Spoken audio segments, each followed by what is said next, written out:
로마서 5장 8절 말씀.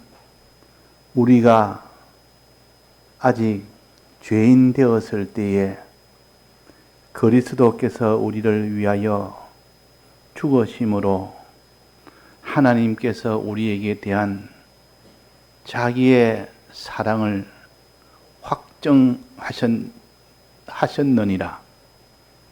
그러면 이제 우리가 그 피를 인하여 의롭다 하심을 얻었은즉 더욱 그로 말미암아 진노하심에서 구원을 얻을 것이니 곧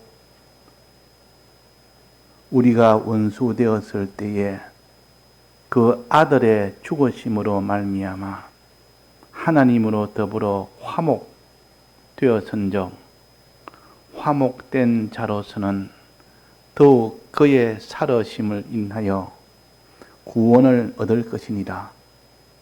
이뿐 아니라 이제 우리로 화목을 얻게 하신 우리 주 예수 그리스도로 말미암아 하나님 안에서 또한 즐거워하느니라. 네.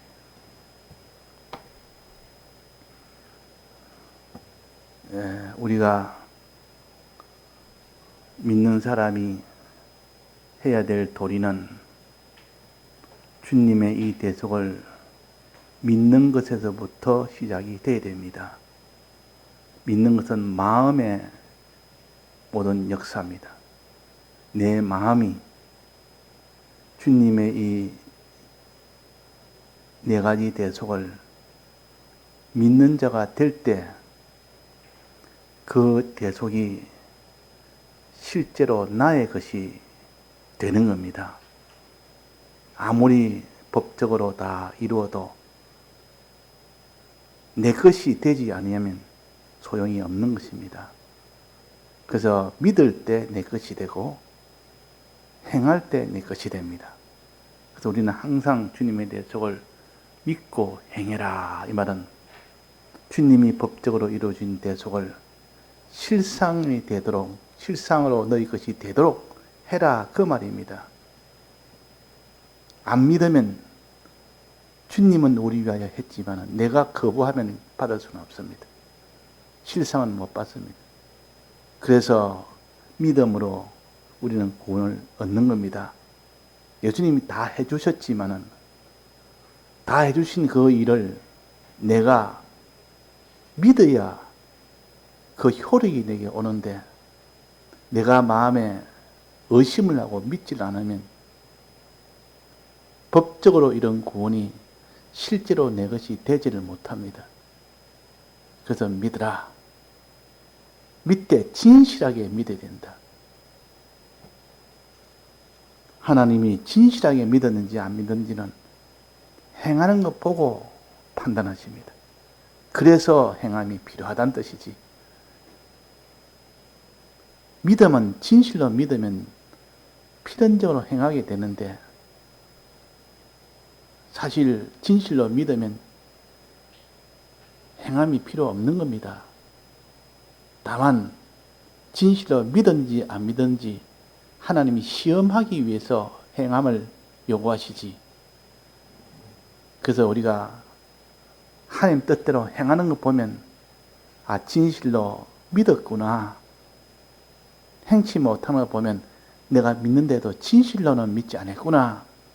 항상 그렇게 해야 믿음과 행함이라는 것은 그런 관계라는 것을 알아야 됩니다. 율법을 행함으로 구원한다는 그때 행함은 다른 겁니다.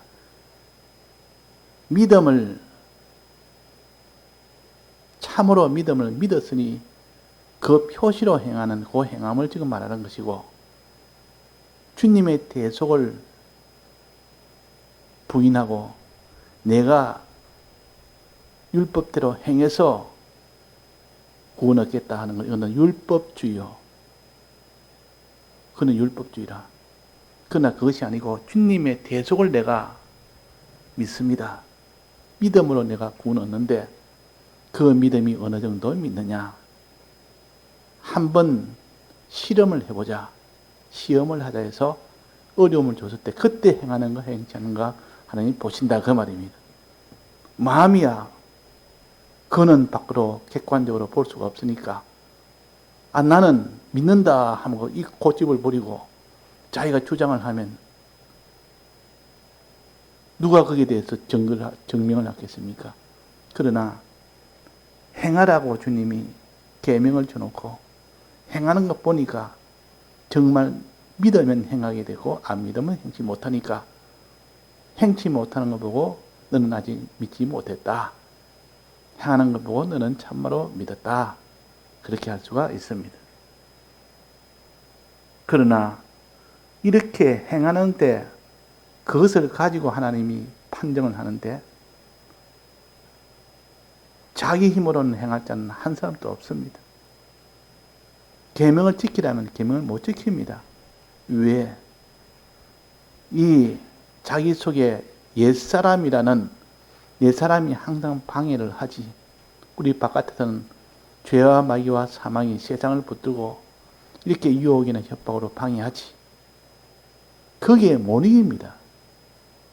그러나 진리와 성령의 은혜, 주님에 대해 저를 믿을 수 있도록 진리와 성령의 은혜를 하나님이 보혜사로, 보조로 주셨다면 보조로 믿고 행할 수 있도록 하기 위해서. 그래서 주님의 이 진리의 은혜와 성령의 은혜를 받게 되는 사람은 진실하게 믿게 되고 다해서 순종할 수 있는 행함을 가질 수가 있습니다. 그러니까 하나님께서 첫째 은혜가 그래서 주님의 대속의 은혜요. 두 번째 은혜가 진리의 은혜요. 또 영감의 은혜요. 그러니까 유월절이 대속의 은혜를 가르치고 또 오순절은 진리와 성령의 은혜를 가르칩니다.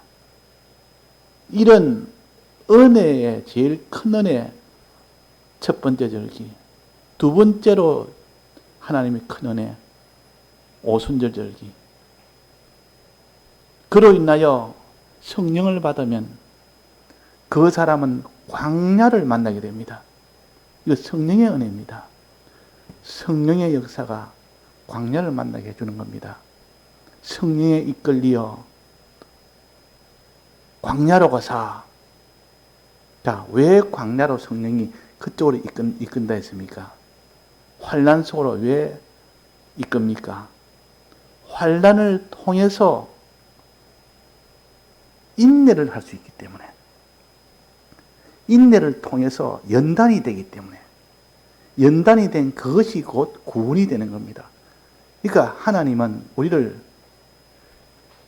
연단된 그 믿음, 불에 넣어가지고 이렇게 아주 단단하게 된 그 쇠를 갖다가 연단한다 그럽니다. 우리의 믿음이 천하가 흔들어도 흔들리지 않는 그런 믿음을 만드시기 위하여 인내가 필요하고, 인내는 환난이 필요합니다. 대장장이는 이 풀무불이 반드시 필요합니다. 풀무불이 없으면 대장장이가 그 쇠를 강하게 못 만듭니다. 그래서 이 풀무불에 이 불 강도를 높여서 굉장히 뜨겁게 해서 이 쇠가 완전히 들어간 벌겋게 완전히 달아가지고 있을 때 그때 쇠망치로 그냥 내리칩니다.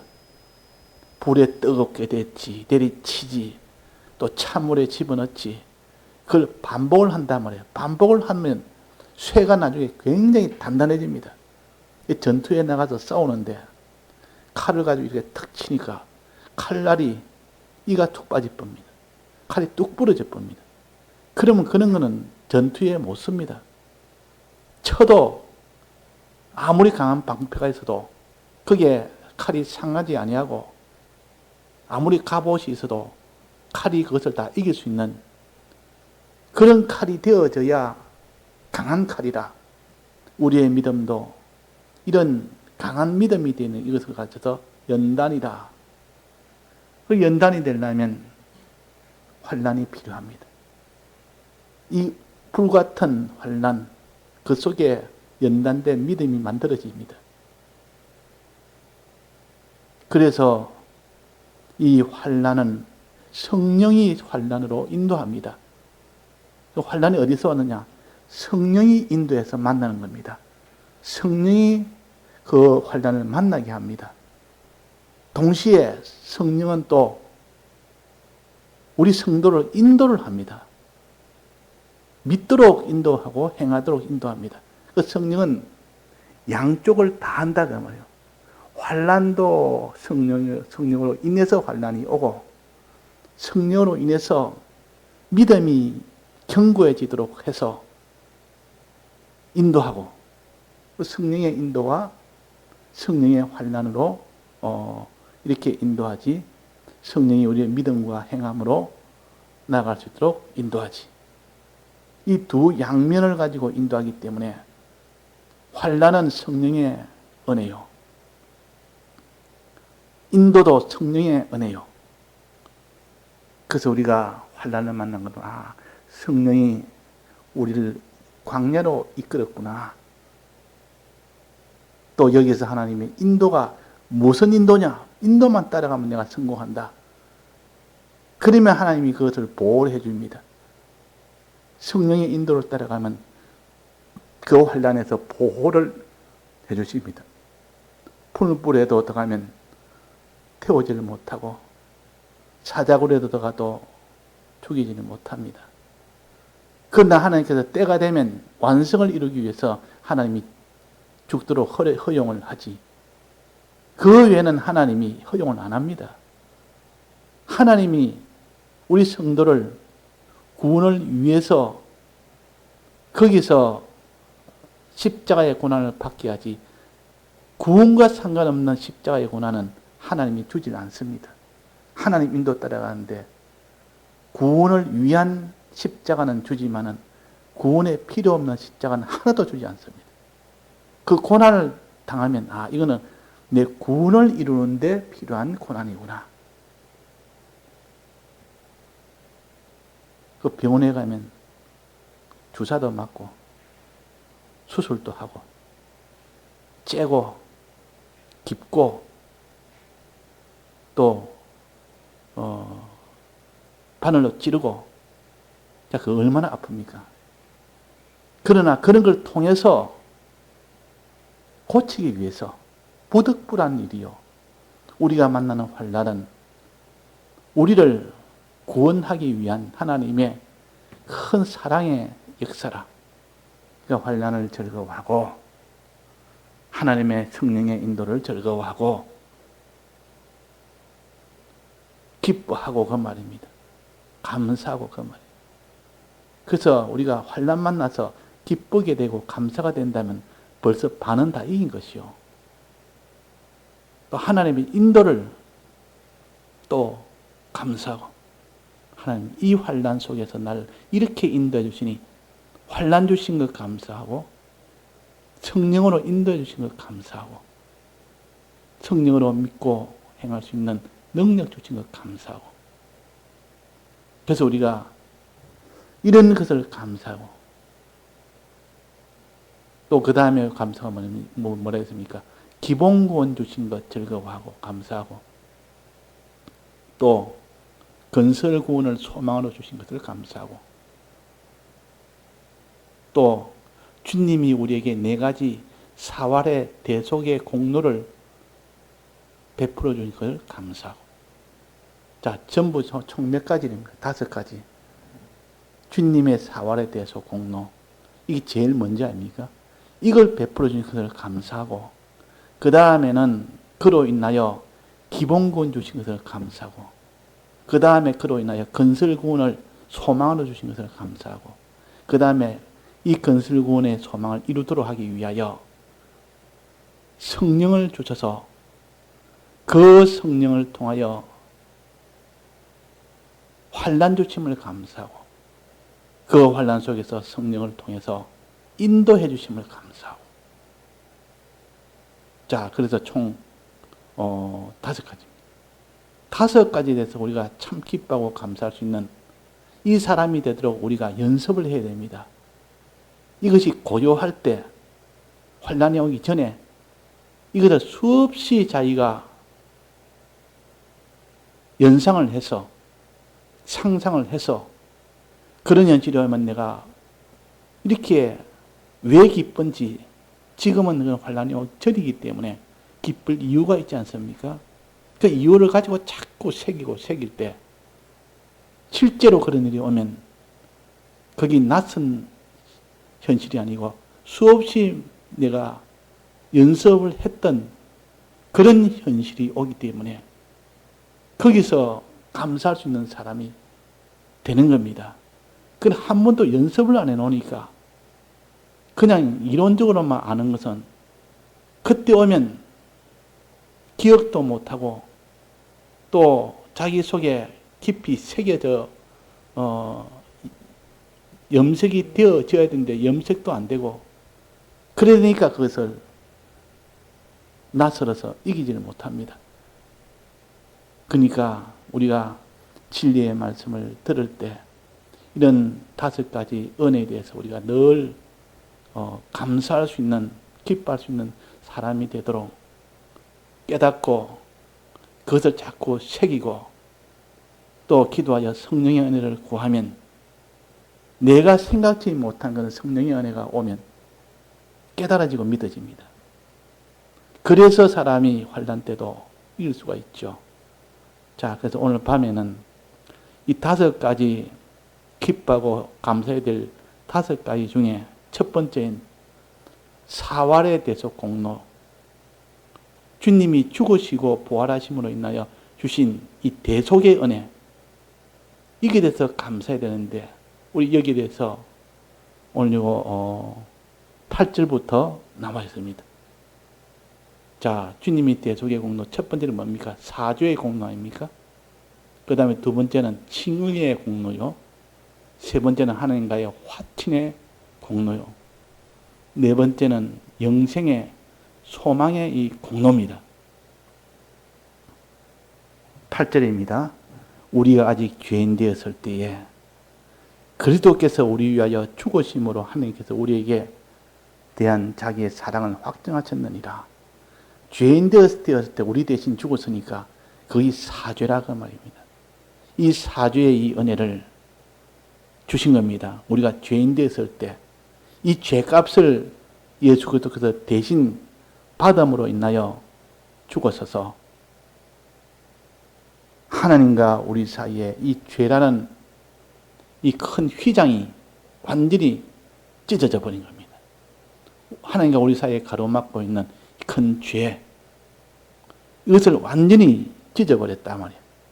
그래서 예수님이 십자가에 못 박혀 운명하실 때에 그때 성소와 지성소 사이에 있던 휘장이 위에서 아래부터 쫙 찢어졌습니다. 그 모든 죄를 다 사했다는 것을 하나의 형식으로 이렇게 상징으로 보여주시는 겁니다. 그래서 우리는 죄로 인하여 죄는 사망에서 벗어나지 못합니다. 반드시 죄는 사망 속에 가야 됩니다. 이게 하나님의 법입니다. 이 법은 하나님도 이 법을 없애질 못합니다. 하나님 입에서 나온 그 법은 영원한 법이라 아무도 이 법을 없는 것처럼 이렇게 못합니다. 하오하박도 못합니다. 너는 나하고 친하니까 하나님 친하다고 하나님이 그를 죄를 지었는데도 이 형벌을, 영원한 형벌을 받지 않게 해줄 길이 없습니다. 오직 유일한 길은 하나님이 그를 죄 없도록 만드는 유일한 길은 대신 형벌을 받는 길밖에 없는 겁니다. 그래서 하나님이 우리 위하여 대신 죽으신 겁니다. 대신 죽으심으로 인하여 영원한 형벌을 대신 받음으로 인하여 우리가 죄 없도록 만드는 그 길을 열어주신 겁니다. 그 길을. 그러니까 자기 아이가 다른 사람한테 큰 화를 입혀서 그 벌을 받아야 되는데 그 아이가 받아야 될 벌을 부모가 대신 받는 것 같습니다. 내가 대신 받겠다. 그래서 대신 받음으로 인하여 그 형벌이 다 없어지는 것 같습니다. 그러니까 우리 대신 죽으심은 우리가 받아야 될 영원한 형벌을 받음으로 우리 죄가 다 없어지게 됩니다. 자, 요 죄. 그걸 갖춰서 여기에 하나님께서 우리에게 대한 자기의 사랑을 확증하셨느니라. 죄인을 위하여. 의인을 위하여는 사람이 죽는 자가 죽기가 쉽지 않고, 선인을 위하여도 죽는 자가 아주 드물고, 이런데 죄인을 위하여는 아예 없습니다. 죄인을 위하여 대신 죽을 사람은 한 사람도 없습니다. 선인을 위하여는 가끔 있다. 의인을 위하여 죽는 경우는 가끔 있다. 그 사람 의인이니까 내가 대신 죽겠습니다 하고 나서는 사람이 아무도 원래는 자기 죽음을 죽을 사람이 없지만은 그런 사람을 위해서 혹시나 있을 수는 있습니다. 선인을 위해서 혹시나 내가 대신 죽겠습니다 할 수는 있겠으나 죄인을 위하여 대신 죽겠습니다. 내가 왜 죄인을 위해 죽었냐? 이 죄인은 마땅히 벌을 받아야 되는데 이 죄인을 위해서 죽는 것은 없다. 그런데 예수님은 죄인을 위하여 대신 죽으셨으니까, 그래서 하나님께서 우리에게 대한 자기의 사랑을 확정하셨느니라. 이 사랑이 아니고는 이거는 불가능한 일입니다. 자기 자식을 위해서라도 대신 내가 형벌 받겠다, 영원한 형벌 받겠다고 나서려면 그것도 어려운 건데, 우리 죄인, 남인, 이런 악한 죄인을 위하여 형벌을 받았습니다. 이것이 첫 번째 이 사죄의 공로입니다. 두 번째는 뭡니까? 그러면 이제 우리가 9절입니다. 그러면 이제 우리가 그 피를 인하여 의롭다 하심을 얻었은즉, 피를 인하여 죽으셨다 그 말입니다. 피 흘리심으로 그 말입니다. 죽으심으로 그 말이에요. 의롭다 하심을 얻었은즉. 자, 의롭다, 의란 것은 뭡니까? 의란 것은 하나님이 하라는 것을 할 때 그걸 의인데 넓은 범위의 의입니다. 그런데 여기서 화친이라는 것이 뒤에 있기 때문에 화목하고 구별이 되어야 됩니다. 하나님과 이 화목은 그 다음에 10절에 보면 나오지 않습니까? 10절은 우리가 원수되었을 때, 하나님과 원수되었을 때 그 아들의 죽으심으로 말미암아 하나님으로 더불어 화목되었은즉, 하나님과 더불어 화목된 것을 화목 제사라, 화목이라. 그러면 이 의롭다 된 것은 누구와 화목되는 겁니까? 사람으로 더불어. 그래서 히브리서 12장 14절에 보면 모든 사람으로 더불어 화평함과 거룩함을 좇아라 그랬습니다.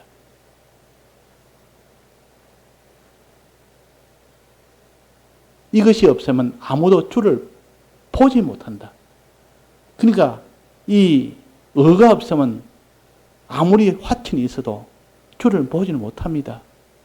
의가 먼저 있고 그 다음에 화친까지 있어야 주를 만날 수 있고 주가 하나가 화목될 수 있지.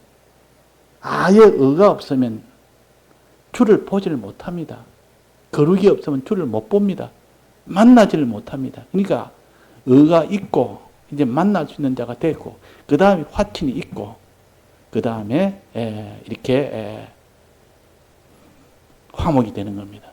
그러니까 첫째는 죄가 있으면 영원한 형벌을 받아야 될 자가 주를 만날 수는 이건 더더구나 없고, 그 다음에 의가 없으면 주를 볼 수가 없고 그 의가 있어야 됩니다. 그 다음에 하나님과 화친이 있어야 비로소 하나님하고 이제는 하나가 될 수 있습니다. 하나님하고 하나 된다는 것은 이렇게 어려운 일이요. 그냥 하나님과 화친이 이루어진다 해서 그 사람이 하나님과 화목이 되는 것은 아니요.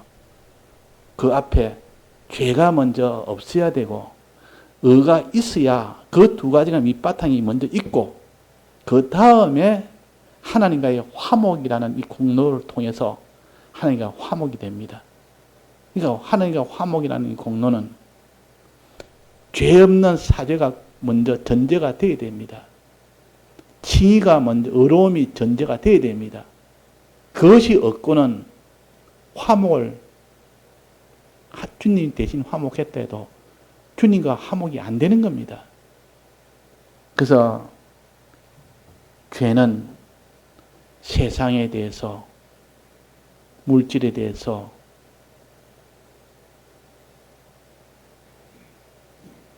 우리가 하나님과 이 대립이 될 때, 하나님 말씀과 대립이 되면 그것이 죄요. 또 언은 의가 어렵다 하심을 얻지 못하는 것은 사람들로 더불어, 모든 사람으로 더불어 화평함이 없고 거룩함이 없으면 그 사람은 어렵다 여길 수가 없습니다. 모든 사람으로 더불어 화평함과 거룩함을 가졌을 때 그것이 어렵다 하시는 것이라. 그러니까 어렵다는 것은 결국 사람과의 화평을 말합니다.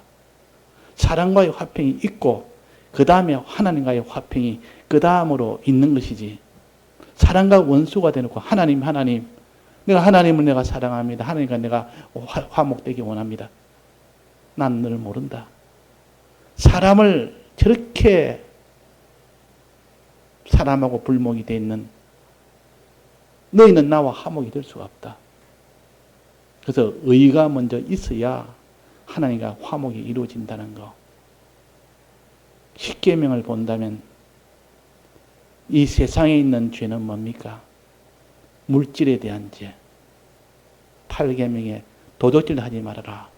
도적질 하면 그 사람은 세상에 대한 이 죄를 지으면 그거 회개 안 되면 사람과의 화목은 안 됩니다. 사람과의 화목은 뭐 해야 됩니까? 6계명에 살인하지 말아라. 미워하는 것은 사람과의 불목이 되는 겁니다. 또 7계명에 간음하지 말아라. 이것도 사람에 대해서 이 죄를 지는 것 때문에 화목, 화평함과 거룩함을 쫓지 못하는 이 불의함이 됩니다. 또 그 다음에 거짓말하는 거. 거짓말하지 말아라. 이 거짓말하는 거, 이건 다 사람에 대해서 거짓말하는 거 아닙니까? 이런 죄는 사람으로 더불어 화평한 이런 의로움을 가지지 못하는 길이다. 사람으로 더불어 화평함을 가져라. 간음하지 말고, 살인하지 말고, 또 거짓말하지 말고, 또 세상에 대해서 죄를 짓지 말아라. 물질에 대한 도둑질 하지 말아라. 이런 것들은 다 이렇게 세상에 대해서 죄를 짓지 말고, 사람에 대해서 죄를 짓지 말고, 사람과의 화목을 이루고, 세상과의 화목을 다 이루고, 그 다음에 하나님과의 화목이 그 다음에 이루어지는 겁니다. 자, 하나님의 화목은 어떻게 됩니까? 1계명부터 4계명까지 거기 하나님과의 화목입니다. 우상 숭배하지 말고, 우상을 섬기지 말고, 어떠한지 하나님을 섬기고 하나님께 절하는, 하나님을 경배하는 이런 자가 되는, 그것이 하나님과의 화목을 이루는 길입니다. 예수님이 먼저 우리 대신 하나님과의 이런 관계를 다 죽기까지 해서 죽으심으로 말미암아 하나님으로 더불어 화목되어선적 죽기까지 해서 하나님 앞에 이렇게 화목을 이루었습니다. 즉 경배한 하나님을 경배하는 이 일을 예수님이 대신 하셨고, 우리 대신 하나님을 사랑하는 예수님은 하나님의 아버지를 사랑하는 이 일을 대신 하셨고, 항상 하나님께 기도하고 감사하는, 찬송하는 이 일을 대신 하셨고, 이것이 하나님과의 화목을 이루는 길이었어요. 그래야 화목이 이루어지는 겁니다. 자, 그 일을 예수님이 대신 하셔서 화목되어선적 그랬단 말이에요. 이제 화목되고 난 뒤에 예수님이 대신 우리 위하여 살으심으로, 부활하심으로, 예수님이 이제는 사제칭의 화친을 다 이루시고 이제 부활을 하신 겁니다. 부활하신 이유는 뭡니까? 우리가 죄 없고 죄 없는 자, 어려운 자, 하나님과 화친한 자가 돼도 생명이 없으면 그 생활을 못합니다. 생명이 있어야 죄 없는 생활도 하고 어려운 생활도 하고 하나님과 화친된 생활을 하지요. 감옥에 넣었더니 감옥에 들어가서 죽어도 죄는 그대로 있습니다. 우리 사람은 육신이 죽어도 죄는 그대로 있는 겁니다. 그 죄가 영원토록 형벌을 받도록 되어 있는 것처럼 이 세상에서야 뭐 죽으면 그것으로 다 없어지는 것이지만 죄가 없어지지만도 하나님 앞에는 이 죄는 죽어도 다시 부활시켜서 영원한 형벌을 받게 하는 것이기 때문에 죄를 지어서 감옥에 들어갔는데 그게 사함을 받습니다. 요즘 말하면 이는 사면제도가 있지 않습니까? 죄를 지었지만은 이 대통령이 사면권이 있습니다.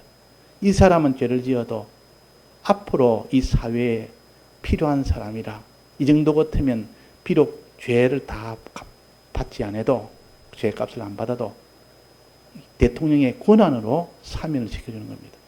우리는 그런 것은 없지만은 예수님의 대속의 공로로 대신 형벌받음으로 이 죄는 다 사면을 받을 수 있습니다.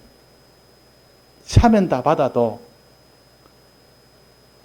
감옥에서 이제는 죄가 있는 자가 죄 없다 하고 이제는 선고를 받습니다. 그러면 그 자리에서 바로 감옥에서 나올 수 있는 해방되는 그 권리를 가집니다. 그러면 그 감옥에서 생명이 없어 죽어버렸습니다. 죽으면 시체를 끄잡아냅니다.